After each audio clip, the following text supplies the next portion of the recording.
Hello everyone, आप सभी का फिर से एक बार स्वागत है इस चैनल पे जहाँ पे आर्मी पब्लिक स्कूल की तैयारी कराई जा रही है। सबसे पहले हमेशा की तरह जो रीति रिवाज है, हम लोगों का रिचुअल है, यहाँ से आप कुछ नाम देख सकते हो, यानी कि कमेंट देख सकते हो जिन्होंने सही सही आंसर करा था पिछले दिन जीके के क्वेश्चन का।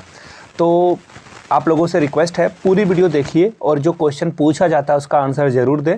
हो सकता है कि वही क्वेश्चन एग्जाम में आ जाएं।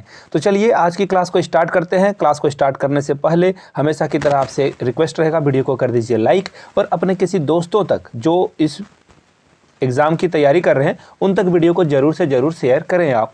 तो चलिए, नए हो तो चैनल को सब्सक्राइब भी कर देना है। तो चलिए शुरू करते हैं पहले क्वेश्चन के साथ। एक्चुअली 1 से 10 तक मैंने करा दिया था।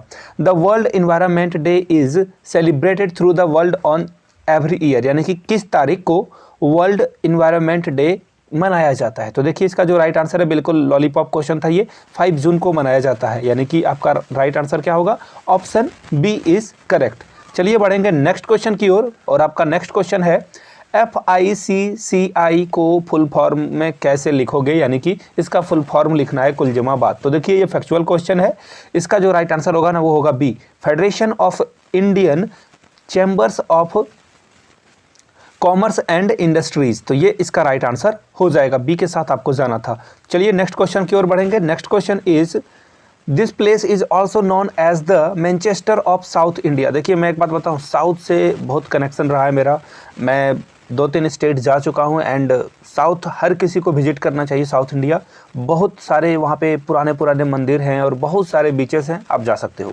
तो आपको बताया गया है कि साउथ इंडिया का जो मैनचेस्टर है उसे किसे कहा जाता है। तो देखिए ये जो आपका राइट आंसर जाएगा वो कोयम्बटूर को कहा जाता है, याद रखिएगा, B is the right answer. Coimbatore को कहा जाता है मैनचेस्टर ऑफ साउथ।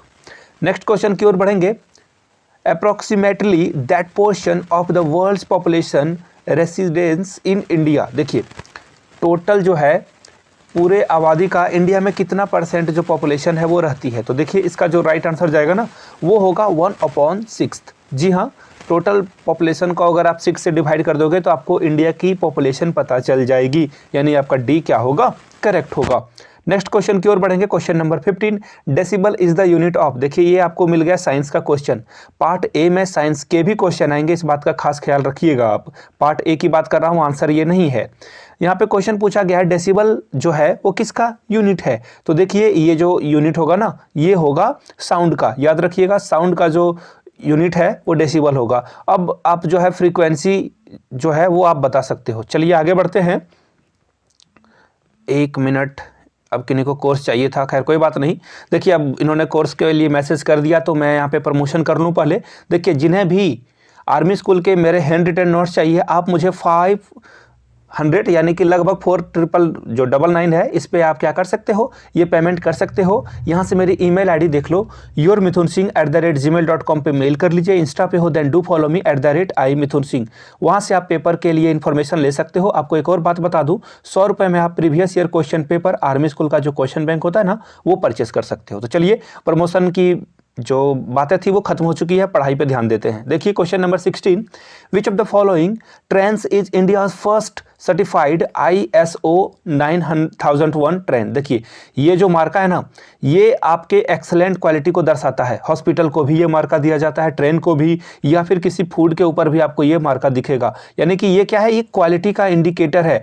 मैंने बहुत सारे एग्जाम में देखा है कि ये क्वेश्चन को भी एग्जाम में पूछा गया है, ISO 9001 क्या है। तो देखिए इंडिया की पहली जो फर्स्ट ट्रेन है जो इसे जो है दिया गया है वो कौन सी ट्रेन थी, ये क्वेश्चन पूछा गया है। तो देखिए Bhopal Express, Bhopal Express is the right answer, C आपका करेक्ट होगा। बढ़ेंगे क्वेश्चन नंबर 17 की ओर। सेंट्रल लेदर रिसर्च इंस्टीट्यूट जो है वो कहाँ पर है। तो देखिए ये बड़ा ही इजी क्वेश्चन है। देखिए ये जो क्वेश्चन का राइट आंसर होगा वो होगा चेन्नई, चेन्नई यानी B is the right answer. अब आप लोगों से रिक्वेस्ट रहेगा, आप लोग बताइएगा। देखिए मैं ना कुछ इंपॉर्टेंट चीज़ें बताता हूँ। देखिए 6 सिस्टर कहा जाता है, ये क्वेश्चन ऑफ द डे नहीं है, वो आएगा अभी।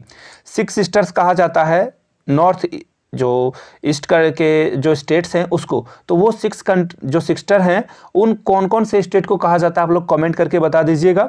और वहाँ के अभी के जो चीफ मिनिस्टर हैं वो कौन है आपको बताना है। देखिए मैंने एक दिन पिछले दिन आप लोगों से रिक्वेस्ट किया था कि जितने स्टेट के जो सीएम हैं, चीफ मिनिस्टर हैं, उनका नाम लिख दीजिए। किसी एक ने नाम दिखा था, मैं आपको उनकी इमेज दिखा देता हूं। इनको बहुत बहुत धन्यवाद। ऐसे ही दूसरे का जो है आप हेल्प करते रहें, और अगर आपने हेल्प ली है तो आपको पता चल जाएगा कि कमेंट किसने किसने किया था। तो चलिए आगे बढ़ते हैं नेक्स्ट क्वेश्चन की ओर। 18 दिसंबर को सेलिब्रेट किया जाता है पूरे वर्ल्ड में, किस लिए? तो देखिए 18 दिसंबर को जो है हम लोग सेलिब्रेट करते हैं, वह है एक्चुअली ये क्वेश्चन नंबर 18 है। 1 दिसंबर को क्या सेलिब्रेट किया जाता है? तो देखिए 1 दिसंबर को हम लोग सेलिब्रेट करते हैं world's AIDS day. World's AIDS day जो है सेलिब्रेट किया जाता है 1 दिसंबर को। और मैंने एक बार क्वेश्चन भी पूछा था कि 10 दिसंबर को क्या सेलिब्रेट किया जाता है, शायद क्वेश्चन ऑफ द डे में रहा होगा वो। ये मनाया जाता है वर्ल्ड ह्यूमन्स डे, विश्व मानवाधिकार दिवस मनाया जाता है 10 दिसंबर को। आगे बढ़ेंगे क्वेश्चन नंबर 19 की ओर। Who wrote the book the Algebra of Infinite Justice? तो देखिए ये बहुत ही इंपॉर्टेंट क्वेश्चन है। इसका जो राइट आंसर होगा वो होगा अरुंधति राय। अरुंधति राय ने the God of a small thing लिखी है, मेरे पास है। और मैंने एक और किताब पढ़ी है विक्रम सेठ की। विक्रम सेठ की ये भी किताब बहुत ही पॉपुलर है। कमेंट करके कोई अगर बता सके विक्रम सेठ ने कौन कौन सी किताबें लिखी है तो उनकी एक, चलिए मैं ही बता देता हूँ, छोड़ो आप लोग रहने दो। अ सुटेबल बॉय, ये बहुत ही पॉपुलर बुक रही थी और बहुत इसकी जो पेजेस भी की है, इसकी जो प्राइस है ना लगभग 1000 रुपीज़ है। मैंने जब खरीदी थी 1000 रुपीज़ एक किताब की दाम लगी थी मुझे। तो विक्रम सेठ की ये जो बुक है वो बहुत ही फेमस है, बहुत बार एग्जाम में ये आ चुका है। तो अभी फिलहाल के लिए पढ़ते हैं the Algebra of Infinite Justice, Arundhati Roy ने लिखा है। और अरुंधति राय ने एक और बुक लिखी थी जिसका नाम था the God of a small thing. चलिए आगे बढ़ते हैं, और आगे बढ़ने से पहले छोटा सा एक टास्क आप लोगों को दे दूं। सलमान रुश्दी, इनका नाम आप लोगों ने सुना होगा, सलमान रुश्दी। इनके द्वारा लिखे गए किन्हीं 3 किताबों को आप नीचे कमेंट बॉक्स में लिख दें ताकि और लोगों का भला हो जाए। जिन्हें नहीं पता है वो कमेंट में जाकर चेकआउट कर सकते हैं, और उस कमेंट को लाइक जरूर कर दें। आप लोग किसी के एफर्ट को अप्रिशिएट जरूर करें आप। आगे बढ़ेंगे क्वेश्चन नंबर 20 की ओर। मानस टाइगर सेंचुरी कहाँ पे है? देखिए मानस सेंचुरी, जो टाइगर सेंचुरी है वो है आपको मिलेगा कहाँ पे? आसाम में मिलेगा। आसाम में देखिए बहुत सारी चीज़ें हैं, आप आसाम के बारे में कुछ कुछ पढ़े हैं तो ठीक है, नहीं तो आप जरूर पढ़ सकते हैं आगे के लिए। आगे बढ़ेंगे, नेक्स्ट क्वेश्चन इज 21। देखिए पाणिनि क्या थे? पाणिनि के बारे में बताना है। तो देखिए जो पाणिनि थे ना वो उनको जो है एसोसिएट किया जाता है संस्कृत के साथ। संस्कृत के साथ इन्हें एसोसिएट किया जाता है, यानी कि ये क्या थे? संस्कृत के वैदिक टाइम के समय में ये इनका जो ग्रामर वगैरह की नॉलेज थी ये बेहतरीन नॉलेज थी, और ये जो है बहुत बड़े विद्वान थे, बहुत बड़े स्कॉलर थे। C is the right answer. Next question की ओर बढ़ेंगे।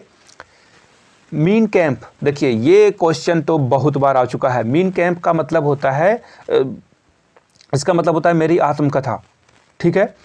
इसका जो राइट आंसर है वो है Adolf Hitler. C is the right answer. Adolf Hitler, Germany का हिटलर भी से जर्मनी का तानाशाह, जिसने जो है बहुत लोगों को गैस चैम्बर में जो है मार दिया, झोंक दिया, सिर्फ इसलिए, सिर्फ नस्ल के लिए। तो ऐसे घटिया लोगों की क्या ही बात करना है। आगे बढ़ेंगे question number 23। Which of the following is the largest and the deepest ocean of the world? सबसे डीपेस्ट और लार्जेस्ट ओशियन कौन सा है इन चारों ऑप्शन में से? तो देखिए ये जो करेक्ट आंसर जाएगा ना वो जाएगा पैसिफिक सागर की ओर, यानी कि पैसिफिक ओशियन, यानी C is the right answer. Factual question है, इसमें कुछ ज़्यादा करना है नहीं आपको। बढ़ेंगे क्वेश्चन नंबर 24 की ओर। और इंडिया की लिटरेसी रेट क्या है आपको बतानी है। तो देखिए इंडिया की जो लिटरेसी रेट है वो है 65.38। चलिए आपसे मैं अब क्वेश्चन एक और पूछ देता हूं। यहाँ पे आपको बस कमेंट करके बता देना है मेल का क्या है लिटरेसी रेट और फीमेल का क्या है। नहीं पता है तो जो कमेंट करते हैं ना उनके कमेंट को लाइक आप कर दिया करें। बढ़ेंगे आगे 25 की ओर। Which Indian state has the least literacy rate? अब आप बोलोगे कि क्वेश्चन पूछते हो तुरंत आगे बढ़ जाते हो, आंसर कैसे लिखेंगे? वीडियो को पॉज कर लीजिए और आंसर दे लीजिए, तब आप आगे वीडियो को देखिए। विच Indian state has the least literacy rate? तो देखिए सबसे खराब जो लिटरेसी रेट का परफॉर्मेंस है वो किस स्टेट का है? तो बिल्कुल यहाँ पे मेरा पड़ोसी राज्य, पड़ोसी state, my neighbouring country, neighbouring state is Bihar. Bihar की परफॉर्मेंस सबसे खराब है और सबसे अच्छा जो है त्रिपुरा और केरला का रहा है। तो यहाँ फिलहाल ए राइट आंसर आपका हो जाएगा। आगे बढ़ेंगे क्वेश्चन नंबर 26 की ओर। सार्क जो है फॉर्म हुआ था कब? देखिए अब देखिए एक बात मैं आपको बताऊं, क्वेश्चन ऐसे नहीं आएंगे, जो मैं पढ़ा रहा हूं सिर्फ वही नहीं आ सकते हैं। क्वेश्चन को आप डिटेल्स में पढ़ोगे तो डेफिनेटली आपको क्लासेस से फ़ायदा होगा। अब आप गूगल में सर्च कर लेना SAARS और यहाँ पे सर्च कर लेना कौन कौन सी कंट्री इसका पार्ट है। इंडिया इसका डेफिनेटली पार्ट है, तो यहाँ से आप चीज़ों को समझ पाओगे, ज़्यादा जान पाओगे। याद रखिएगा, इस तरह से पढ़ाई होती है। तो सार्क का जो फॉर्मेशन है वो कब हुआ था? देखिए इसका फॉर्मेशन हुआ था 1985 में। 1985 इज द राइट आंसर। हम लोग सी के साथ जाएंगे। नेक्स्ट क्वेश्चन की ओर बढ़ेंगे। Question number 27, which of the following is not the member of the European union? European union का कौन पार्ट नहीं है, मेंबर नहीं है? तो Norway is not part of European union. और एक और बात मैं बताऊं, ये एक्चुअली पुराना क्वेश्चन है, लेकिन अब United kingdom is not also part of the European union. Referendum हुआ था और रेफरेंडम के कारण सारे लोगों ने कहा कि नहीं, यूनाइटेड किंगडम को भी पुल आउट कर लेना चाहिए, यूके को भी आउट हो जाना चाहिए। किससे? यूरोपियन यूनियन से। तो दोनों आंसर सही हैं, सी और डी दोनों करेक्ट हैं। इस बात का खास ख्याल रखेंगे। ये पुराना क्वेश्चन था, मैंने आपको अपडेट करके इन्फॉर्मेशन दी है। आगे बढ़ेंगे क्वेश्चन नंबर 28 की ओर। आसियान का जो हेडक्वार्टर है वो कहाँ है? फिर से एक और बात, देखिए ऐसे चीज़ों को ना एकदम सीरियसली लीजिए आप। फिर से गूगल पे जाकर इसे सर्च कर लेना आप, और अगर कोई कमेंट करके बता सके सार्क के बारे में भी और इसके बारे में भी कमेंट करके आप लोग बता दीजिएगा कौन कौन से इसमें कंट्री जो है इन्वॉल्व है, तो बता दीजिए आप लोग। और कब फॉर्म हुआ था ये भी बता देना, ताकि और लोग जो है बेनिफिट कर पाएँ। अब मैं एक एक क्वेश्चन को ज़्यादा से ज़्यादा एक्सप्लेन करने लगूंगा तो बहुत टाइम वेस्ट हो जाएगा आपका। तो देखिए आसियान का जो हेडक्वार्टर है आपको मिलेगा कहाँ पे? हेडक्वार्टर मिलेगा आपको जकार्ता में, यानी जकार्ता कहाँ है? इंडोनेशिया में है। सी आपका राइट आंसर हो जाएगा। आगे बढ़ेंगे क्वेश्चन नंबर 29 की ओर। This river was also called as the Gangas of south, name the river from the given option. देखिए साउथ का गंगा किसे कहा जाता है, ये क्वेश्चन पूछा गया है। तो देखिए Kaveri is the right answer, Kaveri को गंगा कहा जाता है। बढ़ेंगे क्वेश्चन नंबर 30 की ओर। देखिए आप लोगों ने रिक्वेस्ट करा कि क्वेश्चन ज़्यादा बढ़ा दीजिए, तो मैंने आज जो है फाइनली क्वेश्चन जो है बढ़ा दिया है। तो देखिए जैंतिया ट्राइब्स आपको किस स्टेट में मिलेगी? तो देखिए ये आपको मेघालय में मिलेगी। डी इसका करेक्ट आंसर होगा। अब देखिए क्वेश्चन ऑफ द डे के पूछने की बारी आ चुकी है। अब आपको सामने जो है जो मैं क्वेश्चन रखने वाला हूं वो बड़े ध्यान से आप देखिएगा। इंडिया में अभी देखिए कोविड से क्वेश्चन आपको एग्जाम में आएगा, तो मैंने सोचा क्यों ना कोविड-19 पे एक क्वेश्चन पूछा जाए। इंडिया में जो भी वैक्सीनेशन के लिए जितने भी टीकों यानी कि वैक्सीन को जो है मंजूरी दी गई है उसका नाम आपको लिखना है। सारे जो वैक्सीन है, जैसे कि मैंने कोवैक्सीन लगाया था, आप लोगों ने कोविशील्ड लगाया होगा। इसके अलावा भी इंडिया में वैक्सीन जो है पड़ रही है, और हाल में ही अभी तो ये करंट अफेयर्स न्यू हो गया, 15 साल के बच्चे के प्लस वाले से 15 से 18 वाले को भी वैक्सीनेशन दी जा रही है। सिर्फ वो किस ग्रुप को जो है दी जा रही है ये तो मैंने बता दिया, 15 से 18। अब ये वैक्सीन जो है ना, कौन सी वैक्सीन दी जा रही है ये भी आपको कमेंट करके बताना है। तो क्वेश्चन ऑफ द डे ये आपका रहा, आपका टास्क रहा। आगे और भी क्वेश्चंस हैं, मैं अगले क्लास में आपको जो है क्लास नंबर 3 में जीके के क्लास में आपको ये सब सारे क्वेश्चन करा दूंगा। तो फिलहाल आप सभी के लिए बहुत बहुत धन्यवाद। आप सभी का, आपने वीडियो को यहाँ तक देखा, लाइक शेयर सब्सक्राइब जरूर कर दें आप। Thank you so much for watching this video. Have a good day.